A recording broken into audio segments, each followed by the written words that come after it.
Hi, how are you? My name is Emma. Welcome to this video. Welcome to this channel. Today we're going to be talking about choosing my dorm library. I've had some issues filming this video. I filmed it and refilmed it yesterday, and I just wasn't feeling very well physically. Yesterday was not a great day for me, so I am using the B-roll clips that I took, putting a voiceover on top of it, and making this intro clip to talk to you now. So I just wanted to go ahead and let you know that I am heading back to college. I move in August 11th for student leader training and welcoming the freshmen when they move in that weekend. And then courses will start the next Tuesday on August 18th.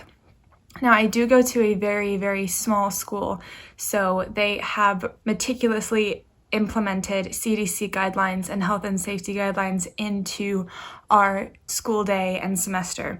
So there are a lot of things like masks are absolutely required if you're outside of your dorm room. Classrooms are socially distanced, require masks, and are sanitized in between every class by the students themselves. Teachers are kept behind plexiglass while they're teaching, which I personally think is hilarious. And students who are high risk and who need this option are able to live in the dorms but take their classes online and Zoom into class every day. So I'm sure there are going to be a lot more day-to-day regulations, but those are the things that I know of fully. Events are going to be dramatically reduced and require social distancing if they happen at all. That's something that we're not really sure of yet. We probably won't have a Halloween party or homecoming or anything like that, just so that we can keep everyone safe. Like I said, I go to a super tiny school, so it's about 500 students. So including students, faculty, and staff, that's only about really 600 people that we have to manage.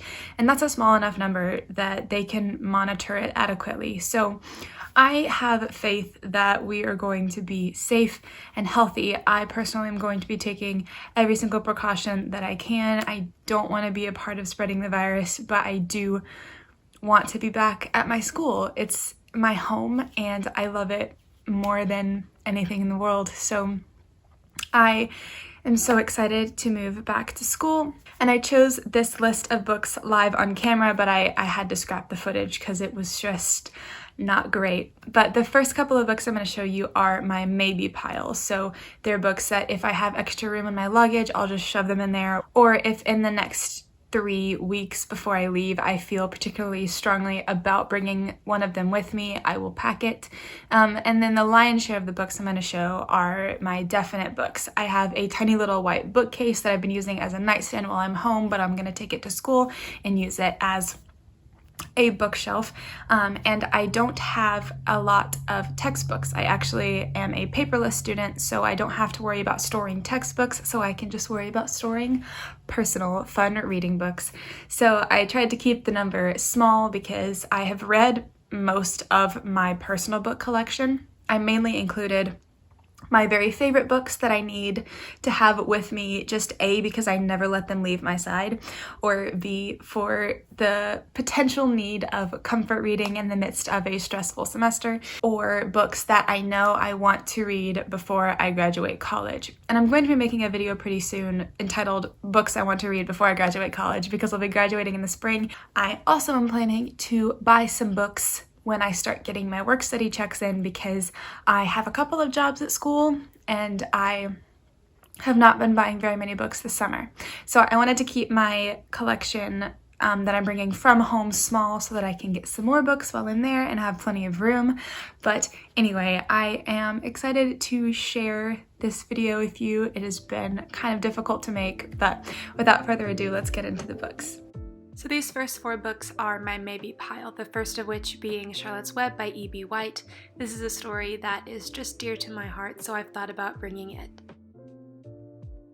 The next is If It Were Villains by M.L. Rio. I am waiting to hear from my best friend if she wants me to bring this with me for her to read. Then we have Anne of Green Gables by L.M. Montgomery, which is just the most beautiful Puffin Classics edition I've ever seen, as well as The Secret Garden by Frances Hodgson Burnett. These are 2 stories that are also very special to me, but I'm not necessarily sure that I'll need to have them to pick them up. It's just it's a maybe.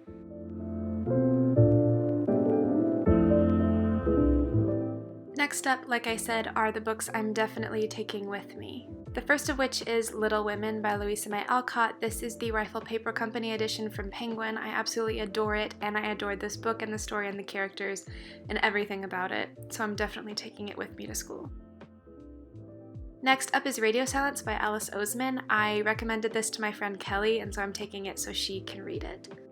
I also am taking a considerable Halloween collection, the first of which being Halloween Party by Agatha Christie. I actually can't remember if I've read this or not, so we'll find out in October. Next up for Halloween, I have this collection of Sherlock Holmes by Sir Arthur Conan Doyle. This contains 2 novels and a smattering of short stories, so I'm really excited to get into this in October. The next 7 books I'm taking with me are these tiny editions of The Chronicles of Narnia by C.S. Lewis. I think I read these when I was in elementary school, so I've been rereading them recently, and I've read The Lion, the Witch, and the Wardrobe and Prince Caspian.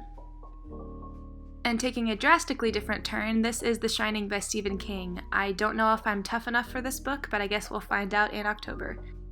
Next is The Little Prince in French, actually. I love this story, and I've taken it with me every semester in college to read and also practice my French. Next up in my Halloween collection is The Complete Stories and Poems of Edgar Allan Poe. This was my dad's copy in college that he gave to me for my birthday this last year, and the type inside is beautiful, and the pages are just ever so slightly yellowed, and I think it's amazing and beautiful and wonderful, so I'm really excited to get into this in October.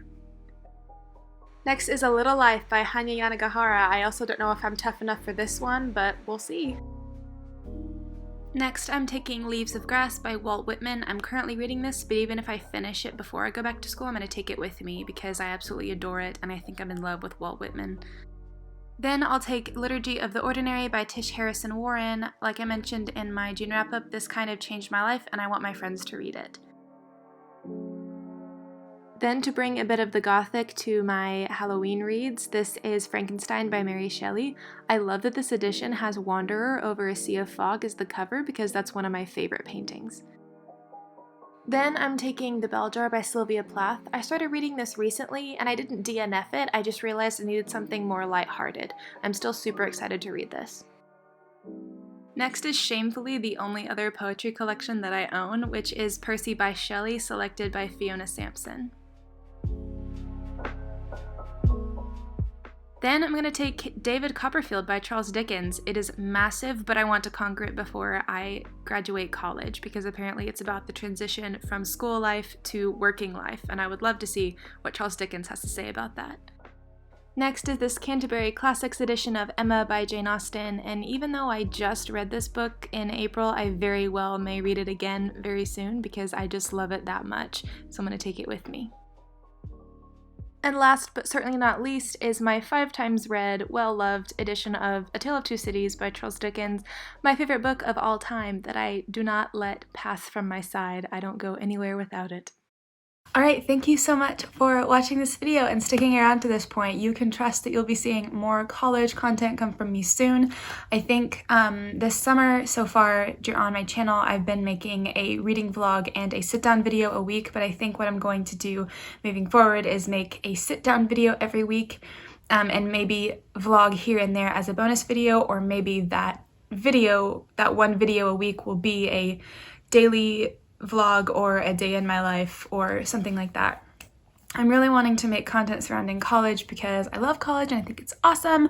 I know it's not for everybody, but I really, really love it. And so I want to share tips and tricks, struggles, joy, everything that is surrounding college, especially in the midst of COVID-19. And if I end up having any tricks to keep yourself safe, I'll definitely share those. So all of that being said, thank you so much again for watching this video. Thank you for checking out my channel. If you want to see more from me, feel free to subscribe down below if you like, but let me know in the comments if you're heading back to school, if you're heading to school for the first time, and how you feel about that.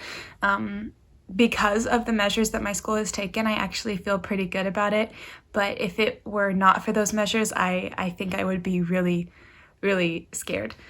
So just let me know what's going on with you in terms of your school this fall, wherever you are. And if you're not in school, just go ahead and leave your best COVID-19 safety tip down below so everybody can know what you like to do to keep yourself healthy and safe. So I hope you are safe and healthy. I hope you are doing well. And if you're not, I hope it gets better soon.